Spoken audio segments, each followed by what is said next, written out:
मेरी प्रेमिका और मैं दोनों ही फिल्म प्रेमी हैं, लेकिन उनके टाइट शेड्यूल की वजह से हमने करीब 6 महीने से कोई फिल्म नहीं देखी। पिछले शुक्रवार तक हमें एक अंग्रेज़ी फिल्म देखने का समय मिला, और भी जिसका हम इंतज़ार कर रहे थे। अब चूँकि फिल्म को अगले सप्ताह स्क्रीन से बाहर जाना था, यह एक शांत थिएटर भी था जिसमें हॉल में बहुत कम लोग थे, तो हम पूरी तरह से तैयार थे। हम दोनों ने सीधे मल्टीप्लेक्स में मिलने का फैसला किया।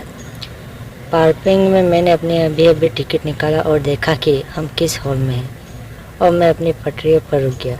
मैंने देखा कि गलती से मैंने एक विशेष रूप से महिलाओं के शो के लिए टिकट बुक कर लिया। तभी मेरे फ़ोन की घंटी बजी। वह चिल्ला रही थी क्योंकि हमें देर हो गई। मैंने अंदर जाकर उसे समस्या बताई। उसने सेमिनार हॉल में एक नज़र डाली और देखा कि वहाँ कुछ महिलाएं थी, और बाहर आई। एक सेकंड के लिए मेरी तरफ देखा और मुझे लेट की तरफ खींच लिया। इससे पहले कि मैं कुछ कह पाता या कुछ कह पाता, वह मुझे महिलाओं के लिए बने एक स्टॉल के अंदर ले गई, और एक स्टॉल में ले गई और उसने सीट गिरा दी। मुझे उस पर धक्का दिया और पर्स खोला, एक विराम लिया और कहा, अच्छा है कि आज आपने शेव किया है। मैं अभी भी भ्रमित था, लेकिन जिस क्षण उसने अपना काजल निकाला, मुझे पता था कि यह क्या हो रहा है। लेकिन मैं उठने के बजाय ठिठक गया। उसने मेरी आंखों को लाइनर काजल से रंग दिया। फिर उसने अपने लाल लिपस्टिक का एक मोटा कोट मेरे माथे पर बिंदी लगाई, और उसने जल्दी से मेरे बालों को ब्रश किया, जो बहुत लंबे और खुले रखने की आदत है, लेकिन साफ सुथरी कंघी नहीं। लेकिन उसने जितना हो सका अपने ब्रश से उन्हें सीधा किया, एक केंद्र विभाजन बनाया और किनारों पर कई पिन लगाए। फिर उसने कुछ तार खींचे और मेरे माथे को अस्थायी झालरों की तरह ढक दिया। आप झुमके के बिना कर सकते हैं, तुम्हारे कान तुम्हारे बालों से ढके हुए हैं। तब उसने मेरे हाथ देखे और मेरी कलाई का बंधन निकालकर घड़ी की और अपनी चूड़ियों से बदल दिया। प्रत्येक हाथ में 6 चूड़ियाँ छक्के। उसने अपना रेशमी लाल दुपट्टा लिया और फिर बहुत ही स्त्री शैली में मेरे गले में लिपटा दिया। मेरे पास अभी तुम्हारे लिए एक अतिरिक्त ब्लाउज नहीं है। ब्लाउज शब्द पर मेरा जबड़ा खुला हुआ था। उसने एक सेकंड के लिए अपना नाखून काटा, फिर मेरी शर्ट को मेरी जीन्स से बाहर निकालना शुरू कर दिया। उसने नीचे से कुछ बटन खोले और एक गांठ बना ली। अंत में उसने अपने पर्स से एक दिल के आकार के बैंडेड के साथ एक लॉकेट निकाला, मेरे गले में डाल दिया। मैंने अभी भी एक शब्द नहीं कहा। उसने मुझे स्टॉल से बाहर निकाला और हम चलचित्र हॉल की ओर भागे। मुझे हॉल के दरवाजे की ओर धकेलते हुए उसने अपने टिकट स्कैन करवाया। तभी मैं घबरा गया और बाहर भागने वाला था। उसने रोक लिया। उसने मुझे दरवाज़ा खोलकर वापस धक्का दिया और कहा, चलो दीदी, हम सुपर लेट हो गए हैं। चूँकि हॉल लगभग खाली था, इसलिए केंद्र की सीटों के बजाय हमने विशेष रूप से बुक किया था। हम पीछे वाले कोने में ले गए। हाफ टाइम तक मैं पकड़े जाने के डर से एकाग्र नहीं हो पाया। हर बार जब कैंटीन के लोग सीट पर किसी का खाना देने जाते, तो मैं सिर्फ अपना चेहरा दुपट्टे से ढक लेता।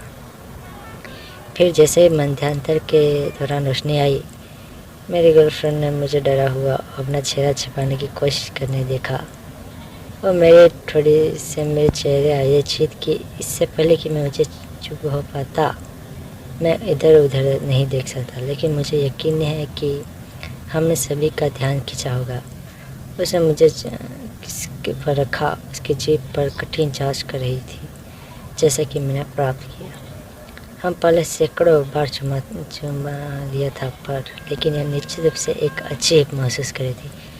मैं लिपस्टिक पहने होठों के खिलाफ उसके लिपस्टिक पहने होठ।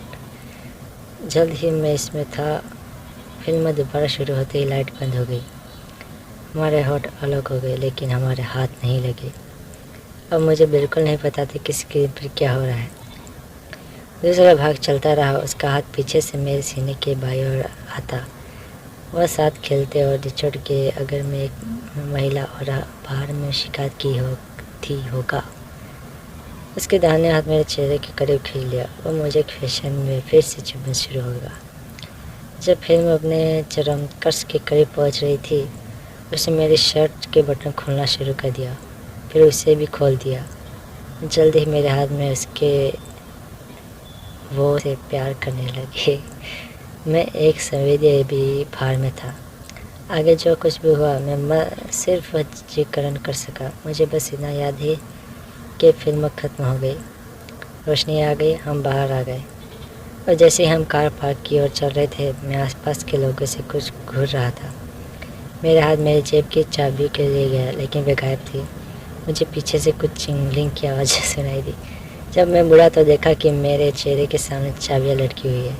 वो उनके पास थी। पता नहीं कब उसने मेरी जेब से निकाल लिया। मैं बाहर बचा और उसने अपना हाथ खींच लिया। वह चारों ओर गई। सह यात्री का दरवाज़ा खुला उसने खुला रखा, जैसे कि वह मेरे अंदर आने का संकेत था। मुझे पता था कि मैं पीछे नहीं हटने वाले थे, इसलिए मैं अंदर गई। उसने गाड़ी चलाई और लगभग आधा नीचे उसने कार रोक दी, लाइट बंद कर दी, सीट बेल्ट को हटा दिया, मुझे देखा और फिर से मेरे बटनों के साथ खेलने लगी। जबकि मुझे पहले नोटिस करना चाहिए था, लेकिन अब मुझे एहसास हुआ कि मैंने उसका ब्लाउज पहना हुआ था। मैं फिर से जम गया। उसने बटन खोलना बंद कर दिया, पीछे से अपना पर्स निकाला और फिर से अपनी लिपस्टिक निकाली।